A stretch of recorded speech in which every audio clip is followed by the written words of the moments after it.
Hi, it's Metal Rules here, and we've got Sean from Vio-Lence. How's it going? Oh, it's going great, man. We just played Bloodstock, and what more could you ask for? Exactly. So you played the Ronnie James Dio stage earlier today. Yeah. How was it? That's a big stage. It's a big stage. It's a big stage. A lot of room on there, which is great, you know, because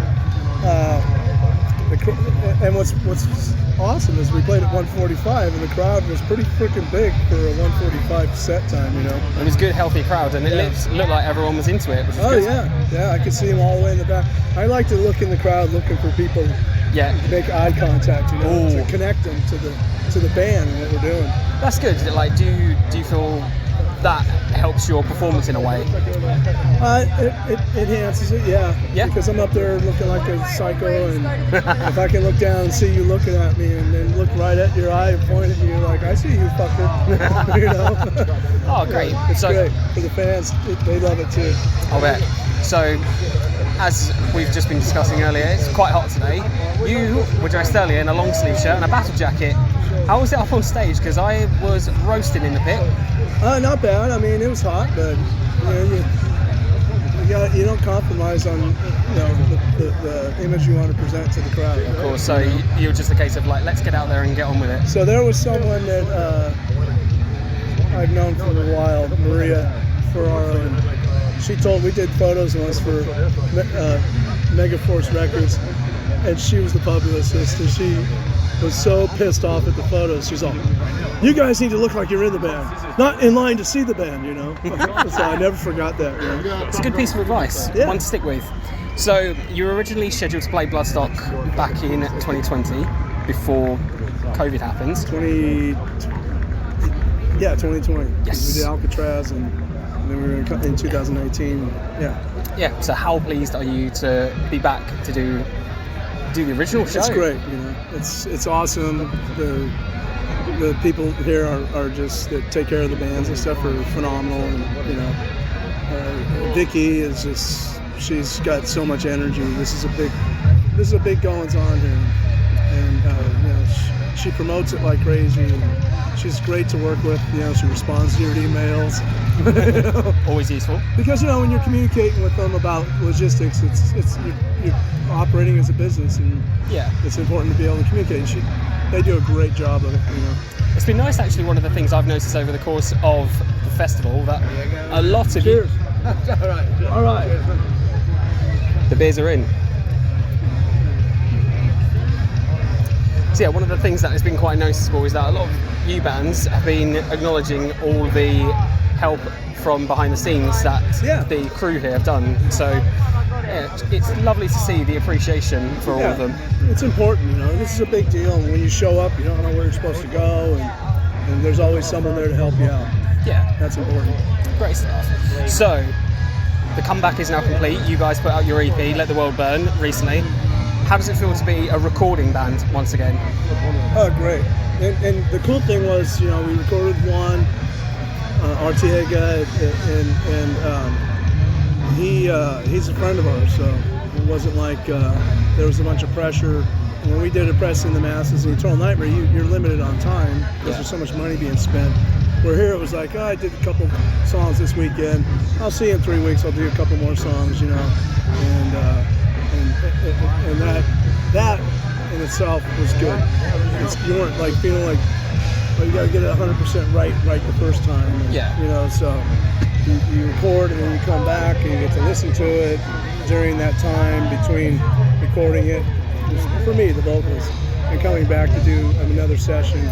And so you hear those things that you need to tweak because you have the time to hear them. You know? Yeah. So how does it compare with your earlier material in terms of the atmosphere when it came to recording? Well, we always had a good time. You know, we drove Alex Perry-Alice nuts. Crashing the rental car and a bunch of other shit.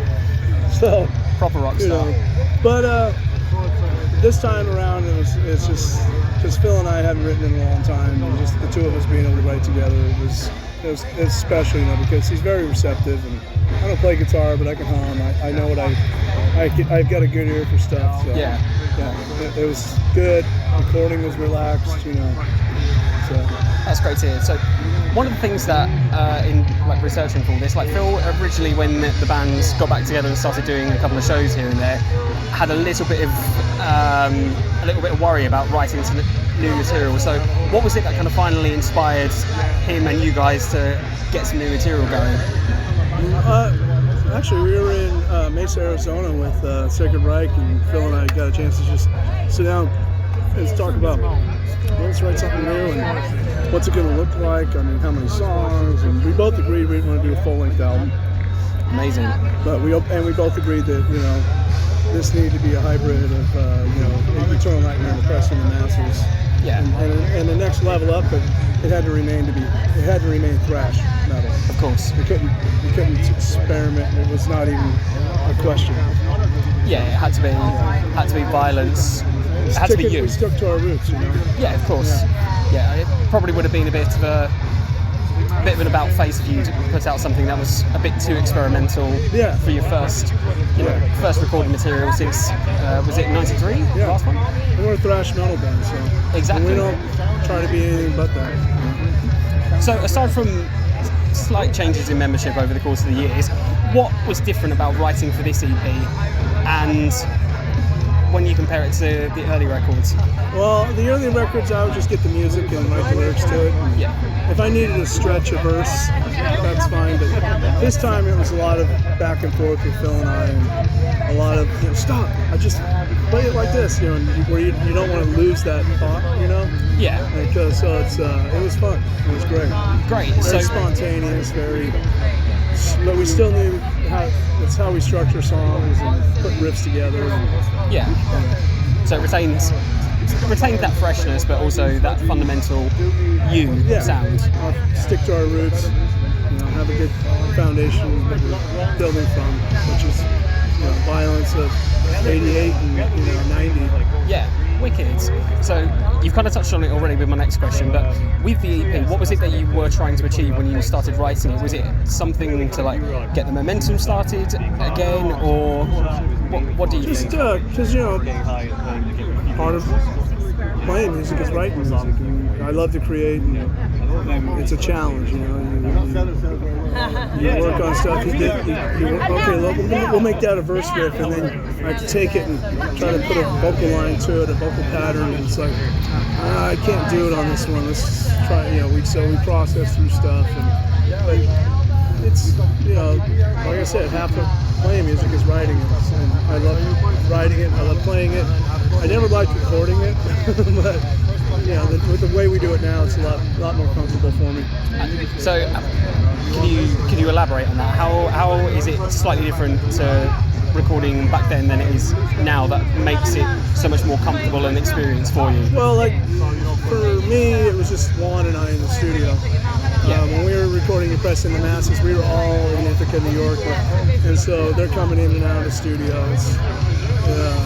And everyone's got an opinion, But this time it was just me recording, and then Phil would come out later in the afternoon and we'd listen to some tracks, and he'd make comments. But it wasn't like all 5 members of the band. Yeah. So it really is just Phil and I focusing on what we know we can do. Great. So with the other members, did they have a little bit of an input, or was it solely you and Phil? Just Phil and I. And Perry's in the room with us playing the drums, and but sometimes that's a nuisance. We can't turn them off sometimes. The pitfalls of drums. Yeah. So if I could turn them off like a machine, that would be great. So all artists are proud of their latest work, but how proud are you of the new EP? I'm really proud of it. I mean, I think.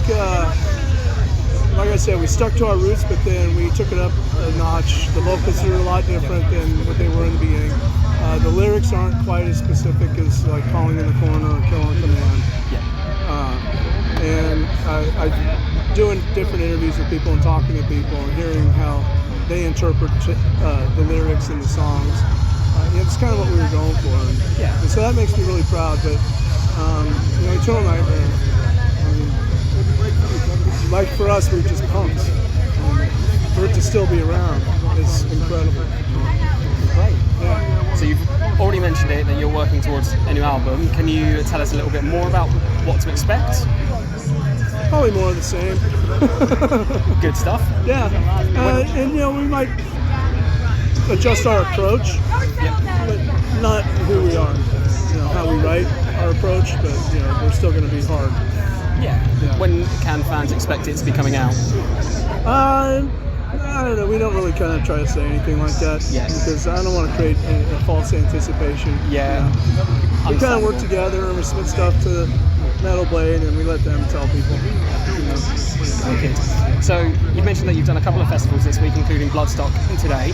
Have you got any further plans for tours upcoming? So we go to Chile, play a couple shows. We go to Brazil, Sao Paulo to play the September Negro Festival in September. Amazing. Then we come back here in Europe and we do 13 shows from the 24th through the 5th. It's the Headbangers Ball Tour is promoting it. So, excellent. Yeah. So it's good for us because it's got good promotion.